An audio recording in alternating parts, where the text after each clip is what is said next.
Let's talk about reflexive pronouns. Reflexive pronouns are very similar to emphatic pronouns, so I will be referring to emphatic pronouns every now and again. So how do I know something is a reflexive pronoun? It ends with self or selves. Now, a reflexive pronoun also ends with selves or self. But a reflexive pronoun is necessary for understanding, whereas an emphatic pronoun, you don't actually need it to understand the sentence. It's stated emphatically.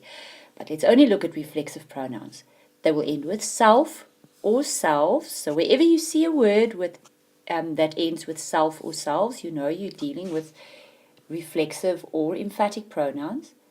But we also know a reflective pronoun is necessary for understanding the sentence. So let's have a look at one such a sentence. I can kick myself. Right, let's have a look at the word myself, which ends with self. So we know that we are dealing here with a reflexive or an emphatic pronoun. Now to determine which one it is. If we're dealing with a reflexive pronoun, then the word myself will be necessary for the understanding of this sentence. So let's have a look and see what happens if I take the word away. There we go, there it's covered. I can kick. Do you have any idea who you can kick, what you can kick, where you can kick? Does the sentence have the same meaning? We don't really know because we don't know what this word is. But if I take this away and I see who I can kick myself, then suddenly I realize that the sentence makes sense. Myself in this case is really important for the understanding of the sentence. Here is another such sentence. This sentence says, I only did it for myself. I see the word myself, which ends with self. So I know this word could either be an emphatic pronoun or a reflexive pronoun. Remember, we are dealing with reflexive pronouns, just so you remember. They are necessary to understand the sentence. So, if you see the word self, or myself in this case, you need to make sure that it is necessary to understand this particular sentence. An emphatic pronoun will be unnecessary. If I close this word, I would still know that I was the one who did it, and I would still know who I did it to. So let's close the word and see if it's emphatic, unnecessary to understand, or reflexive, necessary to understand the sentence. Let's look at the meaning. I only did it for... Oh dear, do you know who you did it for? Maybe Peter, or your mom or your dad?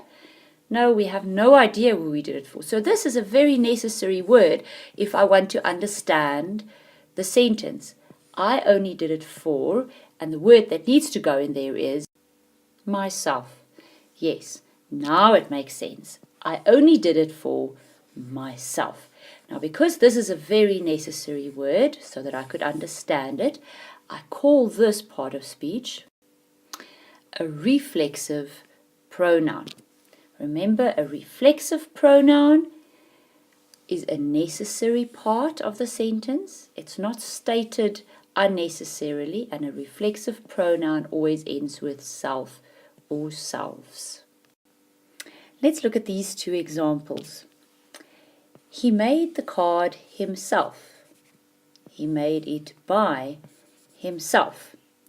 So let's look at the two words himself. Both of them end with self. And when a word ends with self or selves, we know that it is either reflexive or emphatic. Just a quick reminder, a reflexive pronoun is very necessary.